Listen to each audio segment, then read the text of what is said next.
Hello, नमस्कार, सत श्री अकाल। आज मैं एक ऐसे टॉपिक के बारे में बात कर रहा हूँ जो कि बहुत लोग तंग होके आते हैं। डॉक्टर साहब, मेरे हाथ और पैर में इतना पसीना आता है कि मैं पेन नहीं पकड़ पाता, मैं लोगों से नहीं मिल पाता, एम्बैरेसमेंट हो रही है, बदबू आ रही है मेरे से। इसको कहते हैं हाइपर हाइड्रोसिस, यानी कि हाथ और पैरों में ज़्यादा पसीना आना। ये हमें पता होना चाहिए कि जो पसीना लाने वाले ग्लैंड्स होते हैं, जो ग्रंथि होती है, वो सबसे ज़्यादा हाथ और पैर पे मिलते हैं। तकरीबन 700 ग्लैंड्स मिलते हैं प्रति स्क्वायर इंच हमारे हाथ और पैर पे। इस कारण हमारे हथेली पे और पैर के तलवे पे सबसे ज़्यादा इचिंग और पसीना ज़्यादा आता है। तो हमारे को ये चीज़ समझनी है कि इसका कारण क्या क्या हो सकता है। ज़्यादातर गर्म वेदर हो सकता है, हमारे शूज़ या हमारे जो चीज़ों के कांटेक्ट में हम आ रहे हैं उसकी वजह से हो सकता है। कई लोगों को कई किस्म की बीमारियां होती हैं, जैसे पार्किंसंस होती है।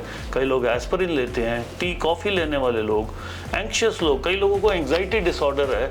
किसी को मिलने से पहले उनकी धक धक हो जाती है, जैसे कैमरे के सामने बैठा हुआ भी मैं हूँ। शुक्र है मेरे नहीं हो रहा, लेकिन बाकी लोगों को काफ़ी बार हो सकता है। एंड इसमें हमें देखना है कि ये बचपन में ज़्यादा कॉमन है, ख़ास करके मेरी क्लिनिक में लड़कियों में ज़्यादा कॉमन है। वो हमेशा ये कहेंगे कि हम एम्बैरेस फील करते हैं, हम सोशली एक दूसरे को मिल नहीं पाते, हाथ नहीं मिला पाते, हमारी ऑक्यूपेशन में हमें दिक्कत आती है। स्टूडेंट बोलते हैं एग्ज़ाम में पेन हमारे हाथ से फिसल रहा है, पैर पे जब हम चलते हैं, किसी मंदिर या किसी जगह पे चलते हैं, हम फिसल रहे होते हैं। बट अच्छी खबर ये है कि मोस्टली ये एक एज के बाद ये जाना शुरू हो जाता है। ऐसी बात नहीं है कि हमेशा चले। कई बार इसमें थायराइड चेक कराना चाहिए। हाइपर थायराइड में ऐसा हो सकता है।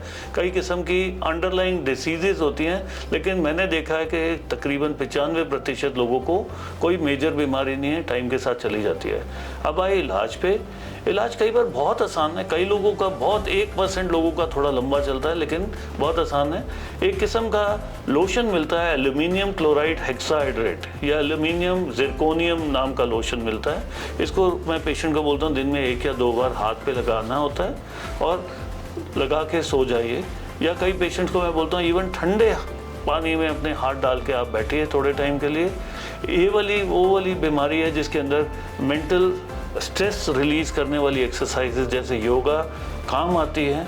अपने हाथों को देखिए कि बार बार जब धोएं तो नॉन सोप क्लेंजर्स के साथ धोएं। एक इंडिया में तो नहीं, लेकिन 4% डाइमेटिकॉन नाम का एक जेल आता है बाहर के देशों में, जिसकी वजह से ये काफ़ी अच्छा हो जाता है।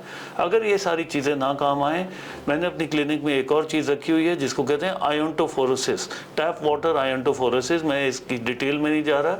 बहुत रेयरली हमें इसमें बोटुलिनम टॉक्सिन इंजेक्शन लगाना होता है। मैंने तकरीबन 1 या 2 पेशेंट के ही लगाया है, ज़्यादा मैं इसको प्राथमिकता नहीं देता अपनी क्लिनिक में।